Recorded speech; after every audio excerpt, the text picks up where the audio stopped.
Thank you, everybody. Good morning or good afternoon. So, yes, I guess I will start by trying to get a link with the storytelling, right? When we say storytelling, we believe, or we may have the belief, that it's all about something very much into the recent years. But actually, this goes very, very, very long back into the past. I was about to read that already in the old Greek times, there was pretty much common to talk about storytelling with three specific dimensions, which they were calling ethos, logos, and pathos. Trying to put this into nowadays, basically, the dimension of the storytelling would mean having or showing appeal, which is ethical, which is rational, which is emotional. So basically, trying to summarize this in one single quote, we may say that for an FP&A, which want to be modern, which want to be in the world of the data, storytelling meaning to be able to cut through the noise, to be able to capture the attention and make our voice heard to the audience to whom we are going to addressing our message. Next slide, please. So, Beckman Coulter. I currently work in Beckman Coulter. It's a long journey in this organization, and very clear for the ones who don't know the organization. Beckman Coulter is a key player into the in vitro diagnostic business. So it's a very, very niche industry. 80% is public tender with very little commitment from the end user. Average contract 7 years. Business model very much recurring, with instruments being placed at customer site and paid back through the consumables. So very much complex business dynamics, where the variation of the install base could give us an idea of how the business was going. From an FP&A standpoint, it was not easy. It was all about having run rate basis and trying to get to a number which was somehow true within 1 year. You may understand that the more we try to narrow down the period, the more difficult it becomes to get to a solid forecasting process.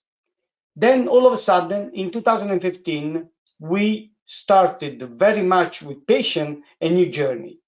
And this journey was about having a proper granular CRM deployed in the commercial organization, meaning very much into the sales and commercial execution. We tried to build an interface between the CRM and our planning tool, which is EPM.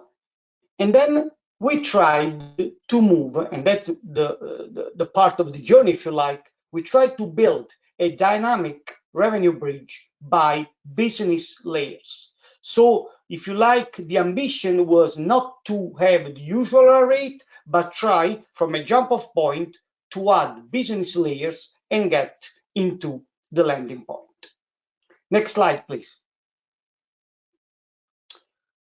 So we need to help our journey and our storytelling with the number of parameters which could, in a certain way, getting back to the rational part of the dimension we saw before.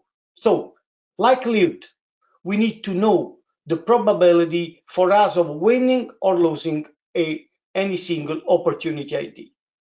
Then we need to know when we are going to install or to disinstall the machine, or in other words, taking on or off from the routine, because this will impact the revenue that we're able to generate. But this means to be theory. The only way to have those information becoming from data to information, we need to have a solid daily management. What does it mean? Weekly war room where all the team kind of huddle together, cross-functional participation, where people coming from different organizations were trying with an healthy conflict, if you like, also to challenge each other, getting to a better place. from a technology standpoint, all started with an Excel-based, and we are still under development when it comes to have a more sophisticated tool. And I'm sure that sooner than later, we're going to get there. But before the tool, the good thing was having the team together, discussing, debating, and having a cross-functional participation. Next slide, please. So, again, the tool is the starting point. On top of everything, we as leaders, as finance partners, we need to invest in business understanding. We need to make sure that we challenge the status quo through insight, what if, scenario analysis.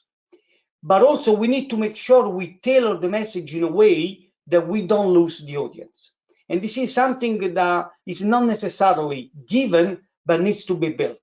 And the capacity of engaging the audience and make the message absorbed is a key if we want to make the storytelling something successful.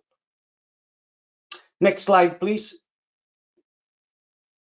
So, conclusion from my side. Again, it goes on two levels.